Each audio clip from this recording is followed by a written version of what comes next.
I want to talk with you about heartbreak.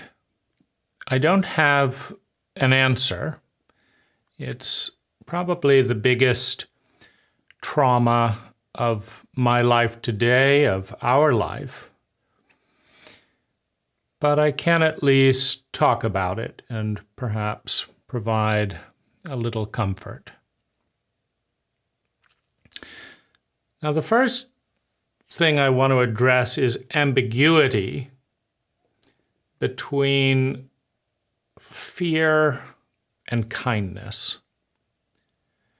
60% of my actions throughout life have been done out of fear.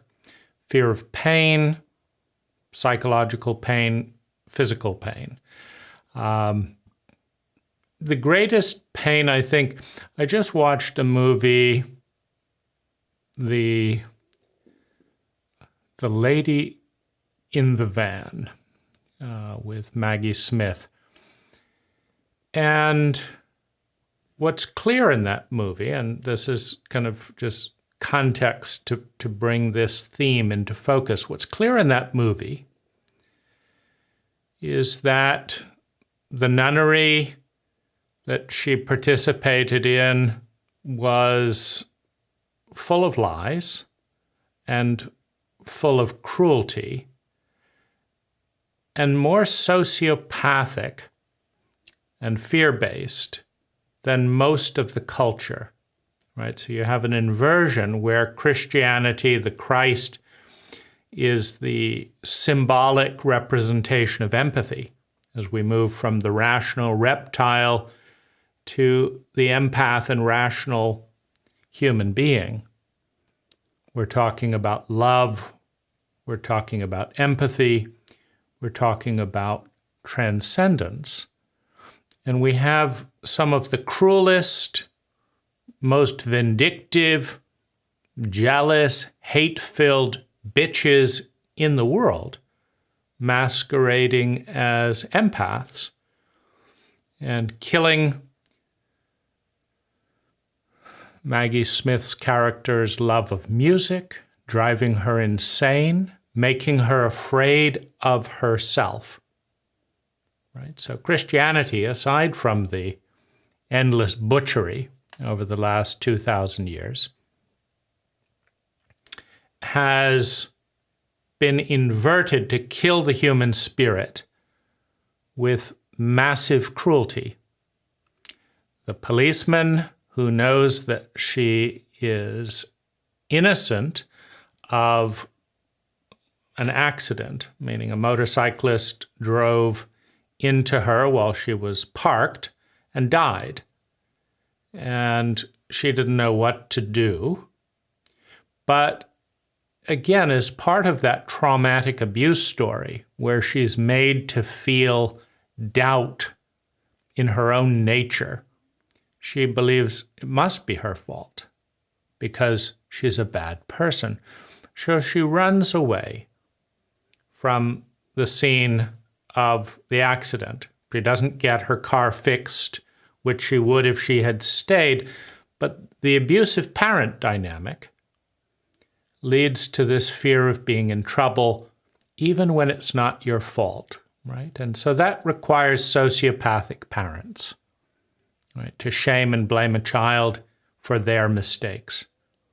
Now, you and I had sociopathic parents who blamed and shamed their children for their mistakes, who couldn't apologize, who couldn't acknowledge their stupidity, who couldn't acknowledge their cruelty, and who primed the pump to draw out delinquent qualities by rewarding them and punishing good qualities, and then turn themselves into martyrs.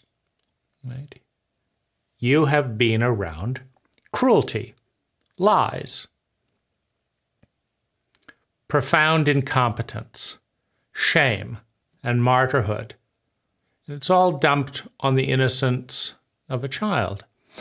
And Maggie Smith, leaving the scene of the accident, the policeman in the movie and in her life understands that she thinks she's running from the law. She thinks she's a murderer.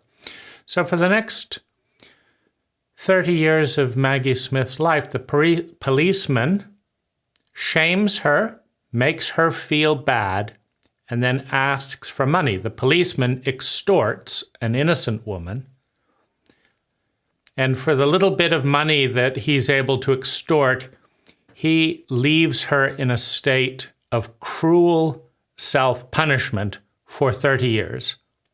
So let's say that the policeman gets the equivalent of, I don't know, a few $1,000s over that period. She doesn't have much to give as an unemployed woman, but let's say just on the upside, on the highest, that he gets $5,000 of extortion money, a few $100s at a time.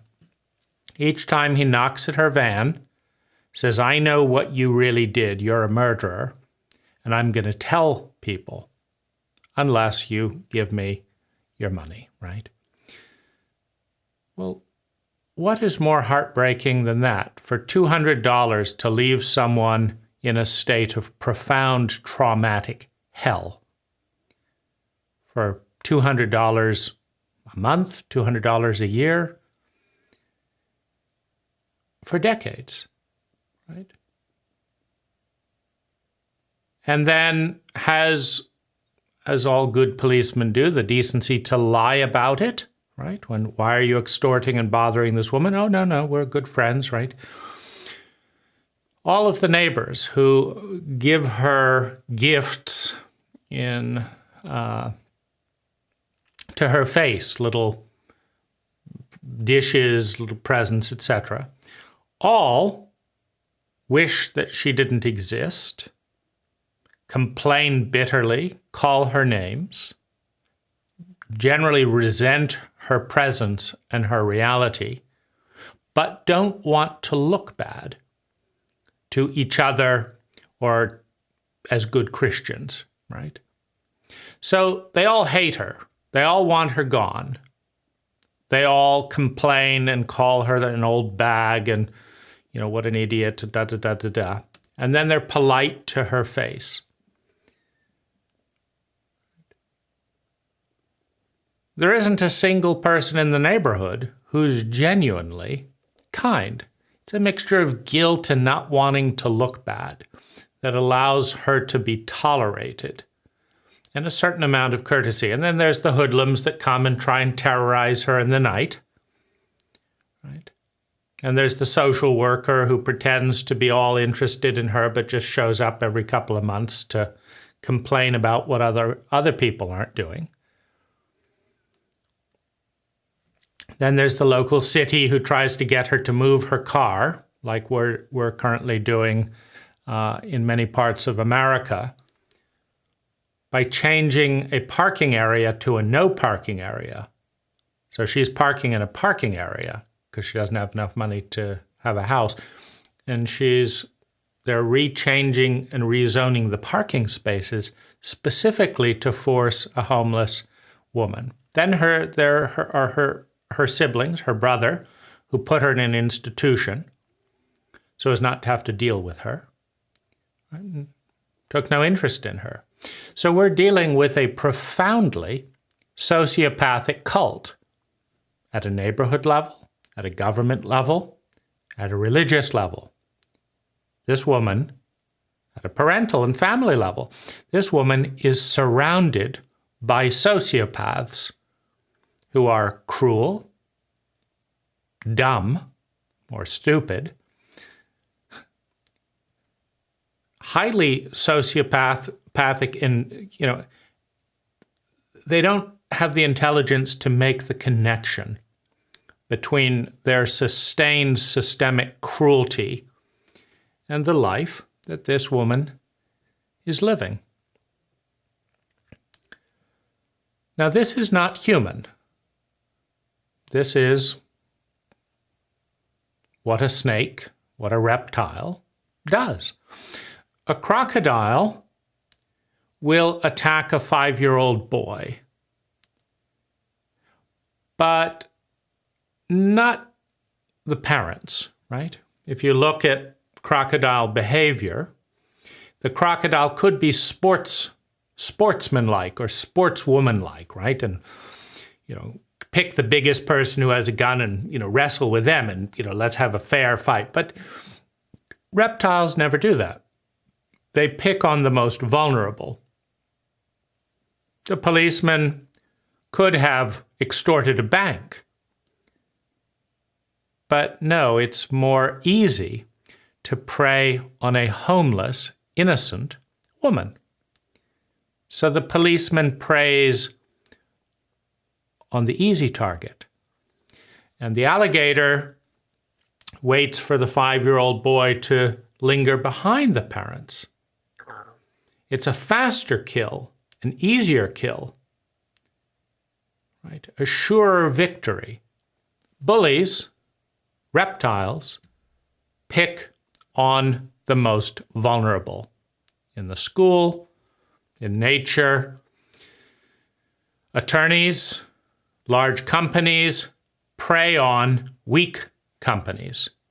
A bank will give you money when you don't need it, and when your husband gets laid off and you have to take time off work to take care of him, and there's a $200,000 medical bill, if you tell your banker, your reptile, this is what's going on, could you please be understanding for the next 3 years until my husband gets back on his feet?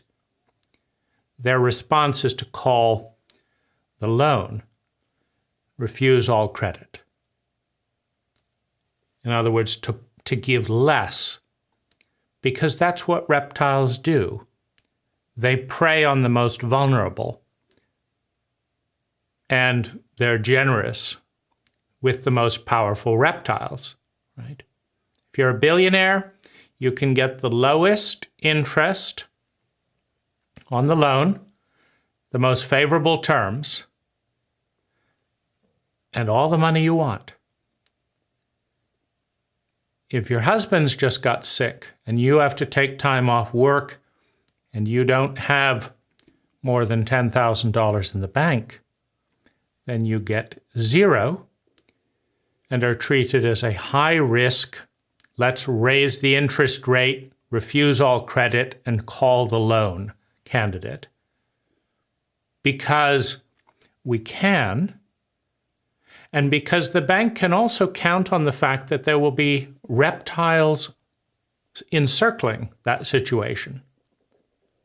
It's not like the woman can say, oh, you're a reptile. I'd like to go to another bank who's a human, right? Who's operating from empathy. No. That bank can count on every other bank to be reptilian, to give money when it's not needed, and to take it away when it desperately is, right?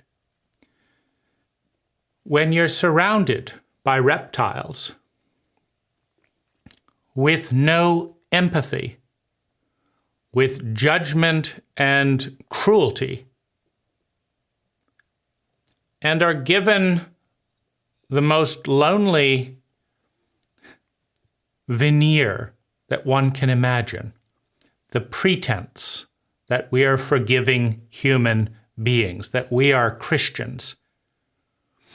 It's saying, we're going to stab you 4 times in the heart, but because we don't want to see our own cruelty, we're going to give you the last stab, which says that none of this ever happens, that this is appropriate, that you are the problem, and we'd like you to disappear. Now, some people commit suicide when they grasp the sheer cruelty of this staccato wave of violence and hate in their most sensitive areas. Some people commit suicide. They actually believe the lie that it has something to do with them. Other people start drinking because it's too horrific to look in the face of a reptile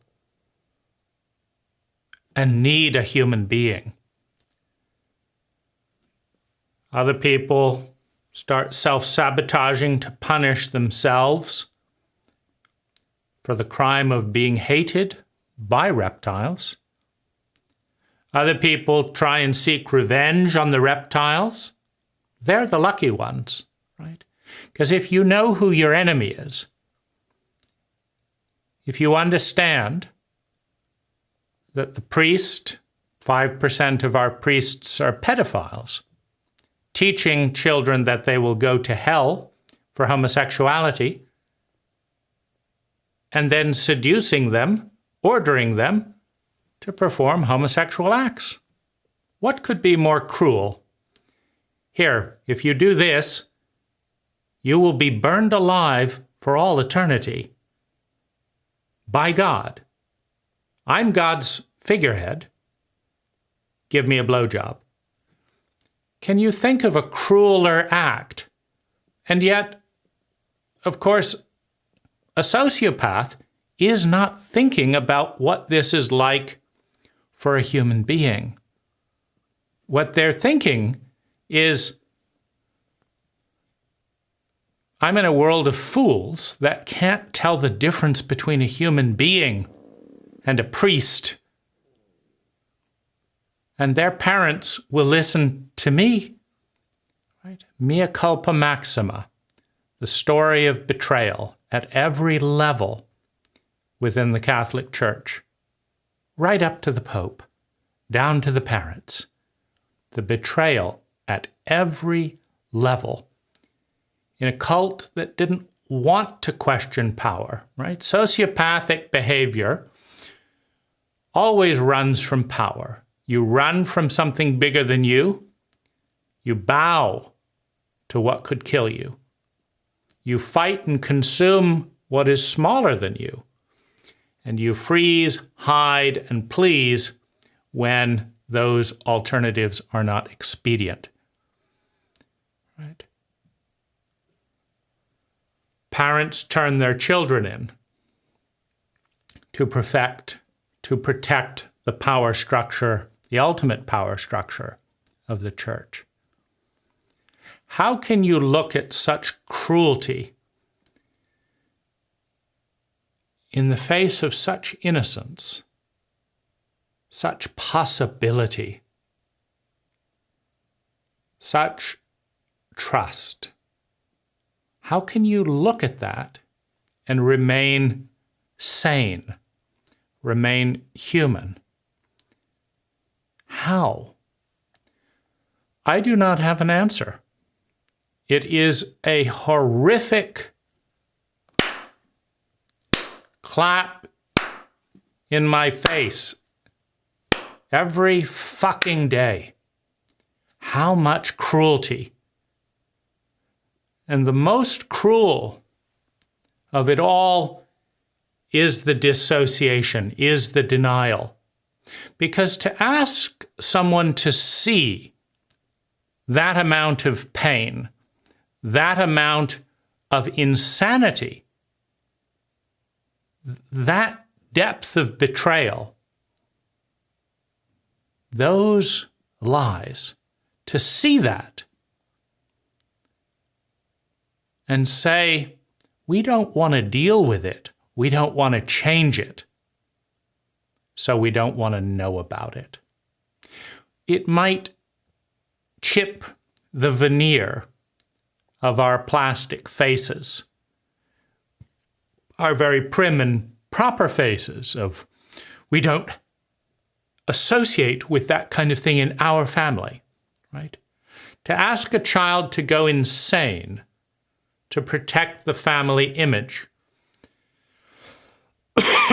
is something that generations of parents have done and continue to do every day to protect the image, the reputation of themselves, of the family. You will never talk about being raped again. It never happened. Now, it's fine that you go insane. It's fine that you become depressed. It's fine that you feel worthless. It's fine that you become a bulimic. but don't you dare tell anyone, right, that you were raped by the neighbor kids.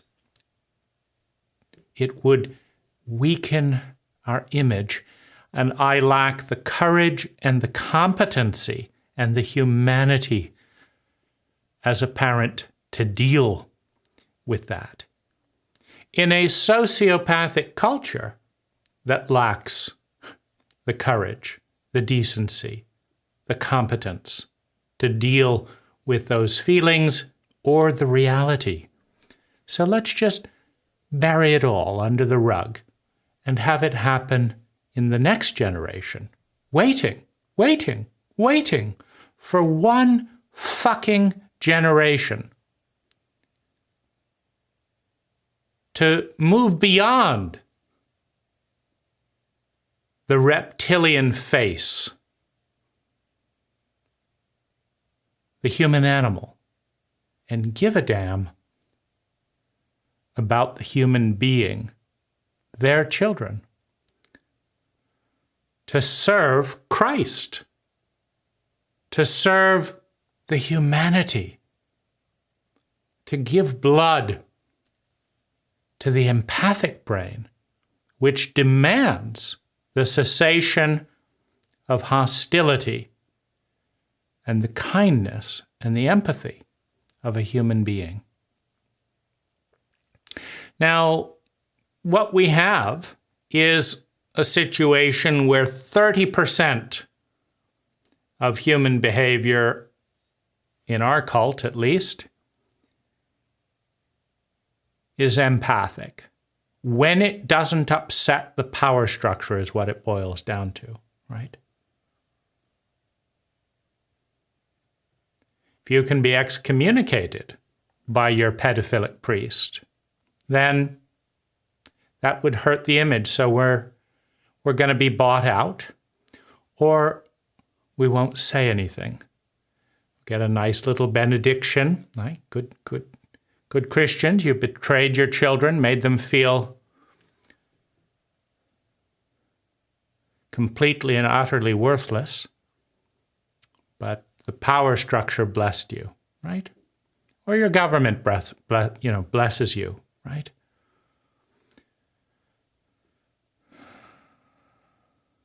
Start an inhuman war in Vietnam. Here's some medals for burning women and children alive. If you can't reconnect with your humanity on your return, well, we'll just give you a little bit of shame and push you off to the side, right? And we'll do it again in Iraq, right? 1 million innocent people murdered to find weapons of mass destruction. Well, we found them. Right? They are our president. They are our military. They are our intelligence, right? And the fools who believe them. Systemic cruelty at every level of our cult is not faced, is turned away from. And it is so big, it is such a big wound, meaning it is so painful to see the gap between innocence and trustworthiness and that level of sociopathic cruelty. The cost of a human life, right? Who made how many thousands or millions to kill a human being? Why not just murder and own up, right? Right? Because the last dagger is always to pretend that it was the victim's fault. That's the last wound. We did this to save you, to liberate you, to help the world, right? To protect America. Your tax dollars at work. You're complicit in the crime, for believing the authority. This is a resounding wound that is so loud, I've gone numb. It's so loud, I am an addict. I'll watch another movie. I'll watch another video. I'll eat another mouthful. Just take me away from this horror.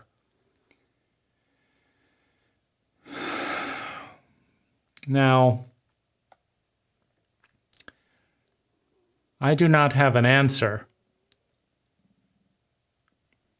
but I empathize. I know what you are dealing with from the age of 4.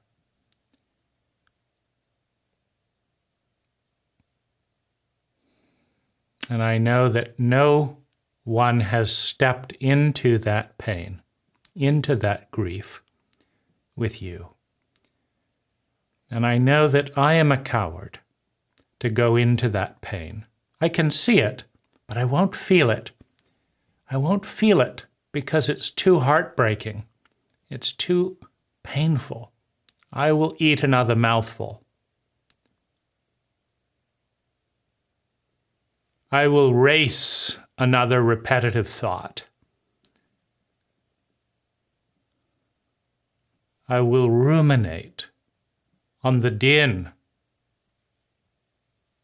of meaningless identity, right? Think the thoughts, feel the feelings, again and again and again, so as not to be present here. I apologize for my lack of humanity.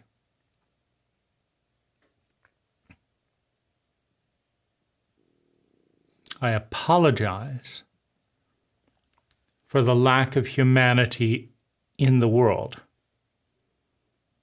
I apologize for the loneliness that you feel. Because you are betrayed by everyone, including me. Now, Thich Nhat Hanh,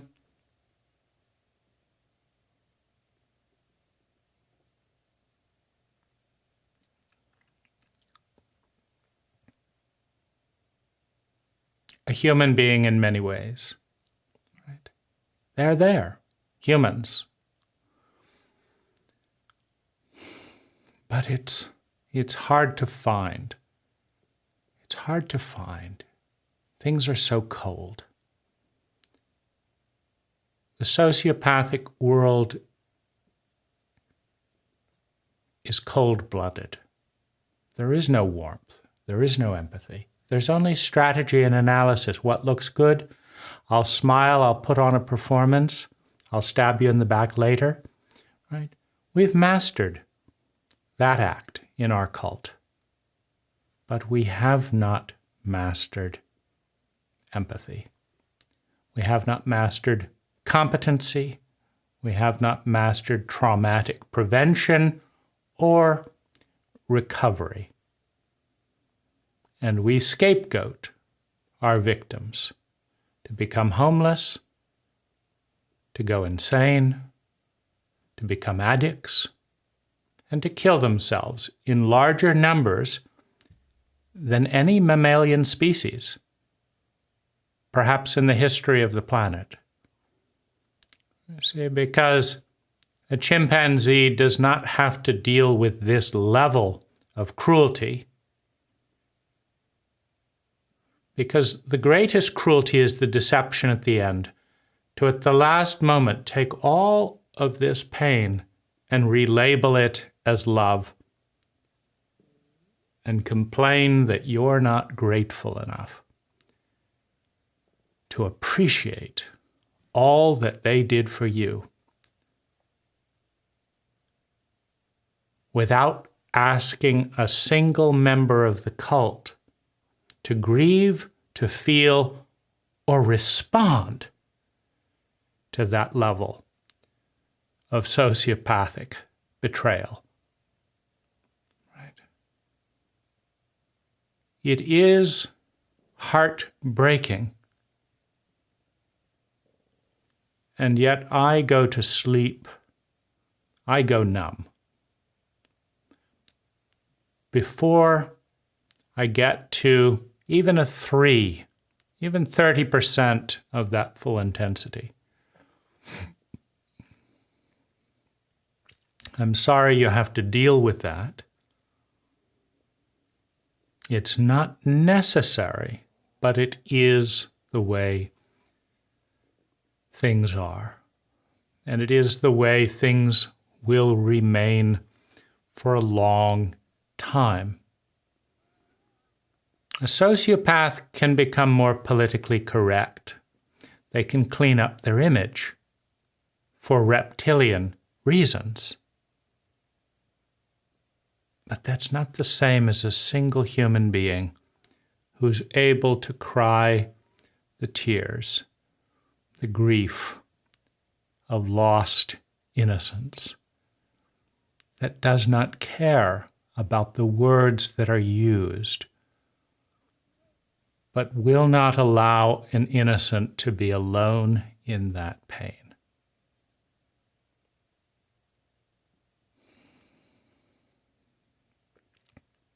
I cannot give you what you want at this time, Dane. I cannot give you what you need more than anything. Someone to be with you in that. What I can give you is your sanity back. You are not wrong. I will not lie to you to feel good about shutting down around this pain. And that is something that no one else has given me. It's a step to acknowledge your courage to face this alone.